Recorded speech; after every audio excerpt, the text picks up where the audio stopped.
دیارە بارودۆخی کوردستان ئەمڕۆ بارودۆخێکی دی قورسە لە ڕووی تەندروستیوە ڕۆژانە توشبوان زۆر دەبێت کۆچکردو زۆر ئەبێت بەهۆی ڤایرۆسی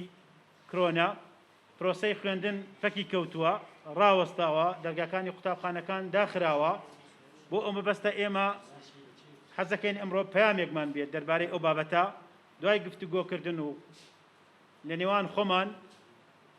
وەکو یەکێتی مامۆسایانی کوردستان کە بەشدار بین لە کۆبوونەوەی لەگەڵ وزارەتی پەروەردە و پەرلەمانی کوردستان بۆ مەبەستی گفتوگۆکردنی لەسەر پرۆسەی خوێندن و ئایندەی پرۆسەی خوێندن لە هەرێمی کوردستانە کە پێشنیاری وزارەتی پەروەردە بە ئەلکترۆنیکردنی خوێندن تا بە شێوەیەکی کاتی ئێمە پاڵپشتی ئەو بریارە دەکەین بەڵام بە ڕەچاوکردنی ئەم خاڵانە ئەمڕۆ خوێندن لە مەترسیدا بە هیچ شێوە ئێمە ڕازی نین کە خوێندن پەکی بکەوێت یان خوێندن دوا بخرێ بۆ ساڵێکی تر یان خوێندن ڕاوەستێت تەئجیل بکرێت واتو هەڵبشێتەوە ئێمە لەگەڵ ئەوەینا ساڵی خوێندن بەردەوام بێت بە هەر شێوێک بێت بە ئەلکترۆنی بێت لە ناوەندەکانی خوێندن بێت بۆ ئەوە مناڵەکانمان قوتابیان و خوێندکاران چارەنووسی خۆیان دیاری بکرێت خاڵێکی تر داواکەین دەسەڵات بدرێتە بەرەوبەر گشتیەکان بۆ ئەوە ئەو ناوچانە کە ئەنتەرنێتی پێناگەیەت بۆ ئەو ناوچانە کە کارەبایتیان نییە ڕەچاو بکرێت و هەوڵ بدرێت لەو شوێنانە ڕۆژی دوو ڕۆژ بۆ سێ ڕۆژ خوێندن لە ناوی بەردەوام بێ بە هەر شێوەیەک بێ کە ژمارەی قوتابیان و خوێندکارانی کەمە پەیوەندی لە نێوان خوێندکار و قوتابی مامۆستا زۆر گرنگە هەر نەبێ لە هەفتەیەک ڕۆژێک بێت چەند کاتژمێرێک بێت ئەو پەیوەندیە لە نێوان قوتابی و مامۆستاکەی بەردەوام بێت بە هەر شێوازێک وزارەتی پەروەردە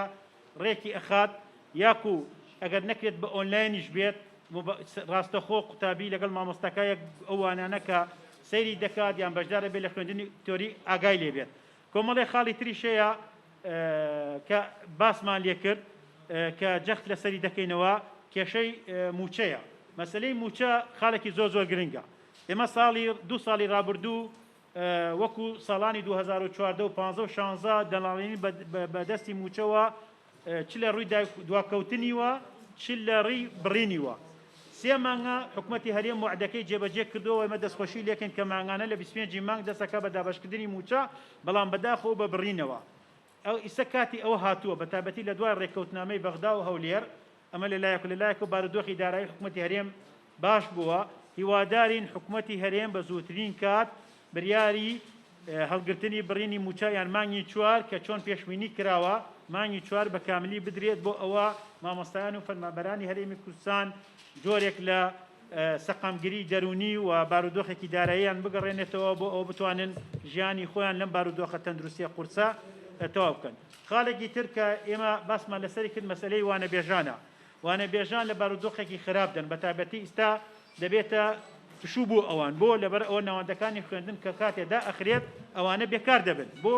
پارەی محازەرەکانیان پێ نادێن وەکو چۆن داواکەین لە حکوومەتی هەرێمی کوردستان پلانێکی بێت و ئێمەش لێرە پرۆژەیەک ئامادە دەکەین لە ئایندەیەکی نزیکە هەوڵ بدرێت ئەم مانگانە کە قوتابخانەدا ئەخرێت وەکو مانگی 10 و 11 و 12 بەرەپارەیەکیان بۆ خەرج کرێت چۆن بۆ مامۆستانی بەکردیۆ 300,000 و بۆ مامۆستانی دیبلۆم 250,000 دینار بۆ ئەو مانگانە کە خوێندن دەرگاکانی خوێندن داخراوە بکرێتەوە لەلایەکی تریشەوە حکوومەتی هەرێم هەوڵدا هەر نەبێ لە جاتی ئەو خەڵکانە کە خانەنشینە بن لە ناو مامۆستایانە ئەوانە دامەزرێن بەڵام دوای جەمدانی داتەپەیس و کۆمەڵی خاڵی ڕێکوپێک